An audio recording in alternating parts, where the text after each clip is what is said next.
Right top 4 news చూస్తున్నాం. తెలంగాణ రైతాంగాన్ని రేవంత్ సర్కారు తడిగుట్టతో గొంతు కోసింది. రైతు బంధుపై ఆశల పల్లెకిలో ఊరేగించి ఆఖరకు అసలు మోసం బయటపెట్టింది.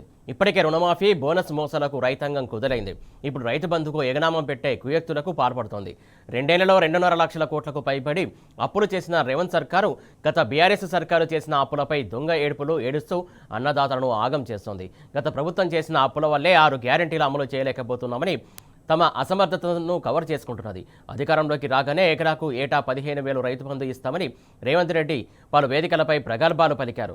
కాంగ్రెస్ మాటలు నమ్మితే ఆగమైతారని కేసీఆర్ ప్రజలను అప్పుడే హెచ్చరించారు. ఇప్పుడు అదే జరిగింది. అన్న వస్త్రాలకు పోతే ఉన్న వస్త్రం ఊడినట్టు తయారైంది రైతుల పరిస్థితి.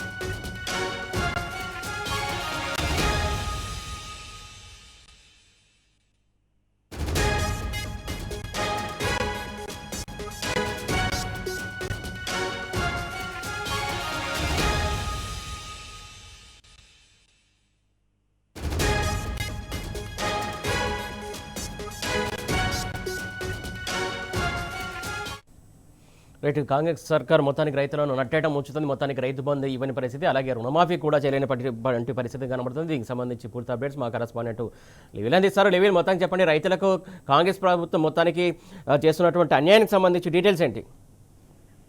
రాష్ట్రంలో కాంగ్రెస్ ప్రభుత్వం వచ్చి 2 సంవత్సరాలు దాదాపు అయిపోయింది. ఇప్పటి వరకు కూడా ఒక్క పంట కూడా సరైన సమయంలో రైతు భరోసా వారు వేస్తానని చెప్పిన రైతు భరోసా లేదు. ఆనాడు ఎన్నికలకు ముందు అనేక వాగ్దానాలు చేసింది. ప్రధానంగా రైతు భరోసా సంబంధించి మేము వాళ్ళు 10,000 ఇస్తున్నారు, మేము అధికారంలోకి వస్తే 15,000 ఇస్తామని చెప్పారు. కానీ వాళ్ళ 15,000 కాదు, 10,000 కాదు, కనీసం ఇప్పటికీ 2 అంటే దాదాపు 2.5 సంవత్సరాలు పూర్తిగా వస్తుంది. ఇప్పటికే 2 పంటలకు సంబంధించిన రైతు భరోసాను ఎగ్గొట్టింది కాంగ్రెస్ ప్రభుత్వం. మళ్ళీ ఇప్పుడు యాసంగి పంటలు ఆల్మోస్ట్ చివరి దశకు వచ్చాయి. కానీ రైతు భరోసా వేయడంలో పూర్తిగా నిర్లక్ష్యం వహిస్తుంది. ఆనాడు రైతును రాజు చేయడమే లక్ష్యంగా బీఆర్ఎస్ అధినేత కేసీఆర్ రైతు బంధు తీసుకొచ్చి దేశానికి ఒక ఆదర్శంగా నిలిచారు.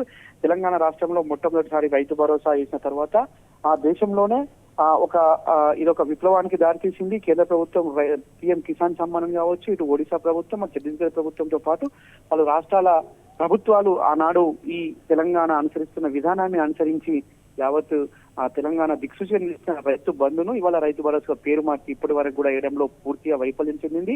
ఇవాళ ఆనాడు ఏదైతే అప్పుల కుప్పల నుంచి, అప్పుల ఊబి నుంచి రైతాంగాన్ని కాపాడమే లక్ష్యంగా బీఆర్ఎస్ అధినేత కేసీఆర్ ఆలోచన చేసి కొత్తగా ఏర్పడిన రాష్ట్రంలో నీళ్లు వచ్చాయి, నిధులు వచ్చాయి, రైతును కూడా ఒక రాజు చేయాలి, సంక్షోభంలో ఉన్న వ్యవసాయాన్ని సంక్షేమం దిశగా తీసుకెళ్లాలనే ఒక ఆలోచనతో బీఆర్ఎస్ అధినేత కేసీఆర్ ఆలోచన చేసి ఇవాళ రైతు బంధుకు పిలుపునిచ్చి అది పూర్తిగా ఇవాళ పక్కదారి పట్టింది. ఇవాళ ఇప్పటికీ వేయాల్సిన డబ్బులు వేయకపోవడంతో కొత్తగా సాటిలైట్ మ్యాపింగ్ అని, ఆ తర్వాత రాళ్ల కుప్పలకు ఇస్తున్నారని చెప్పేసి కొత్త సాకులు చెప్పి ఇవాళ పూర్తిగా వైఫల్యం చెందే దిశగా ప్రభుత్వం ఏర్పడింది. దీంతో రైతులంతా కూడా తీవ్ర ఇబ్బందులు పడుతున్న పరిస్థితి కనిపిస్తుంది. రైతాంగాన్ని ఆదుకునే నాదులు లేడు ఈ కాంగ్రెస్ ప్రభుత్వంలో. ఇవాళ ఇప్పటికీ ఎరువులతో సతమతమవుతున్న రైతాంగం ఎరువుల కొరతతో సతమతమవుతుంటే మరోపక్క రైతు భరోసా రాక వాళ్ళ మళ్ళీ అప్పుల ఊబిలో కూరుకుపోతున్నారు. మళ్ళీ ఆత్మహత్యలు పెరుగుతున్నాయి. నాటి కాంగ్రెస్ ప్రభుత్వం హయాంలో జరిగిన ఏదైతే ఉన్నాయో అవన్నీ వల్ల మళ్ళీ జరుగుతున్న పరిస్థితి కనిపిస్తుంది. Suresh, right, thank you Levin.